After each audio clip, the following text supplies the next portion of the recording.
ministry training videos. In this video, what I want to go over is the truth box on your sheet. And this is by far and away my favorite part of the Renew Ministry session, and I promise you it'll be your favorite part as well. This is where the miracle really happens.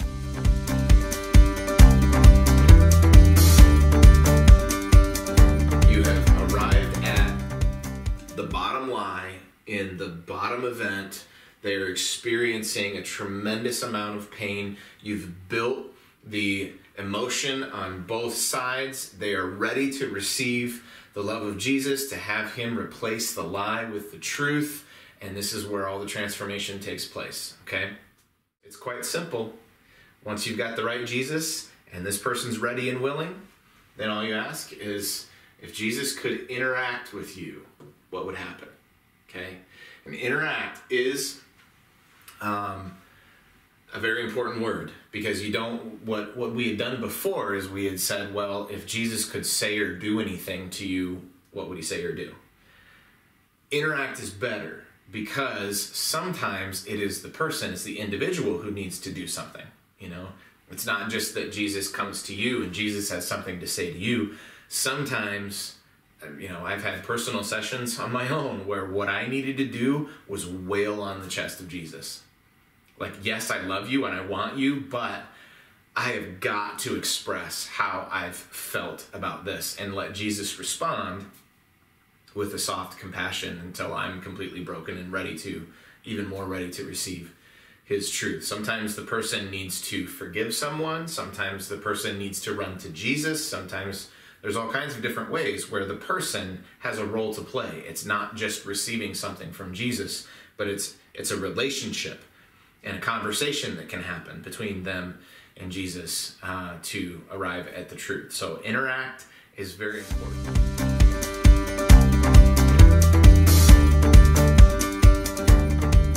It's a permanent change. This, once you, let's draw the brain again, okay? So you've got your brain here. And let's say you arrive at this spot and that you're feeling worthless in that exact location. Now, once we arrive at that spot, she feels worthless at that spot in her subconscious mind, in that memory. Once we remove that lie of worthless, we bring Jesus there, and Jesus obliterates that lie, gives her tremendous value and love. Now that is gone forever. Never again will she feel in that memory, at that bottom memory, she will not be able to feel worthless anymore. Jesus has changed it. It's done. It is permanent. The change is permanent. Now, does that mean that she'll never feel worthless ever again in any other circumstances? No, it doesn't mean that, because while we may have solved this one and we've removed that worthless lie, she may have other spots in the hard drive of her mind where she feels worthless.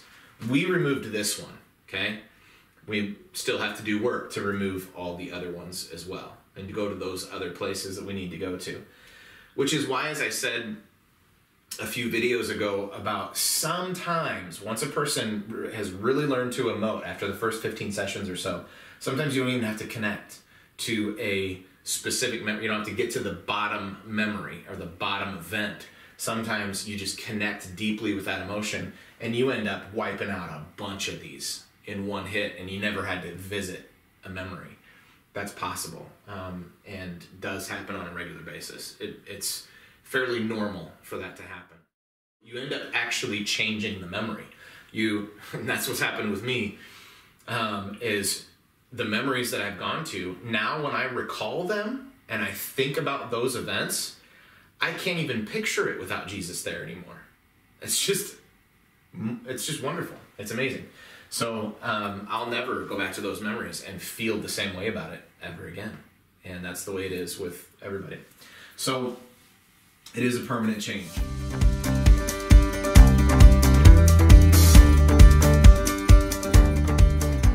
Once you have them interact and Jesus removes the lie and replaces it with the truth, then you say, how does that make you feel?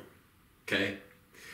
And this is wonderful because very typically, almost always, you'll see the shoulders drop, you'll see the head fall, and you'll see their breathing change.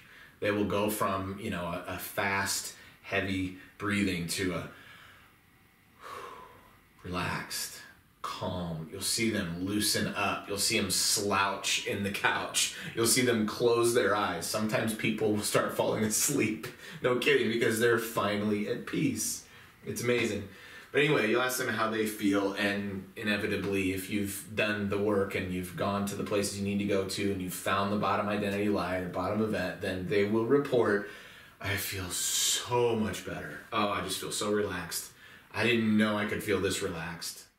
After that, you ask them, okay, is there any other negative feelings that you're struggling with? Okay, or sometimes I'll ask, does anything feel unresolved here? I want you to feel around in the session, the places we've been in this session.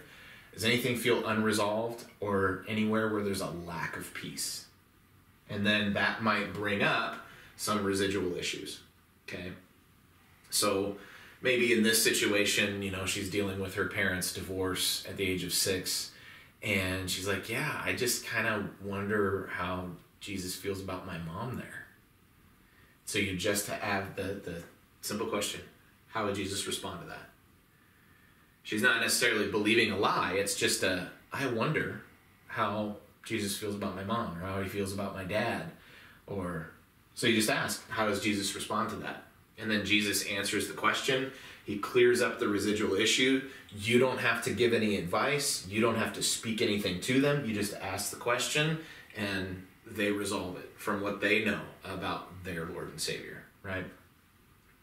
Now, sometimes it's not a residual issue. Sometimes it's in the memory, and yet they're like, yeah, but there was this other thing. Or sometimes in the session, you'll see a fork in the road in the session. And they'll talk about an event, and then they'll talk about, well, I feel this way about it, and I feel this way about it. And so I'll end up asking, okay, which one of these two feels stronger? Because I want to follow the emotion, right? Which one of these two feels stronger? Well, this one feels stronger. So you end up taking this fork, and you end up resolving a bottom lie from this fork. And then at the end of the session, you'll say, anything else feel negative? Well, yeah, because we did talk about, what my mom said here during the divorce, and that led to this other feeling. And this is not a residual issue. This is now the next session. You're going to go after this and see if you can get that resolved. Find the bottom lie from the mother in that case and go resolve that. So it may not be just a residual issue. It may be, all right, we need to go after that in the next session, okay? So then after you've cleared up the residual issues, then you say, okay, well, let's go back to the memory, okay? Because in the truth box, you are having Jesus interact with their lie. Sometimes he's interacting with the memory itself, sometimes, but for the most part, it's an interaction just between a worthless feeling or an alone feeling or a I'm unlovable feeling and Jesus. So you resolve that, and truth happens here, and they realize who they are in that spot. And then you say, okay, let's revisit the memory. Now, how does that feel? And they'll say, oh, yep, it feels different. It feels very different. Okay, well, how does it feel different? It feels different in these ways, okay? So you talk about the memory, and then you walk back forward the places that you've been. And so, in this case, we got all the way back to the 6-year-old, but then there was a teenage high school thing that happened, and then there was her boss, and then there was her husband. So then you go back and you work your way back through those things. Well, how does the teenage thing feel now? And they'll say it either feels better. A lot of times it does. It resolves each one of those events. Sometimes it's like, yeah, there's some stuff there with that one. So you say, okay, next session we'll go after that memory, the teenage memory. But a lot of times they fall like dominoes as you walk back through, and then you get to the present, and my husband yelled at me, and you realize, oh, yeah, it's not a matter of time until it's over. He had a bad day, and frankly, I knew it wasn't the right time to say something to him, and I opened my big mouth anyway because I was selfish, and no wonder he yelled at me. No, it's not a matter of time before it's over. It's just a matter of I need to go and tell him I'm sorry for how I behaved or something, you know. So then you realize what how the present has informed, or how the present has been informed by the history, because here she is, her husband's yelling at her, and what she's receiving is the 6-year-old inside of her is receiving this, you know, or the 6-year-old inside of her is informing what her husband is saying or doing, you know. So yeah, the truth box, my favorite one.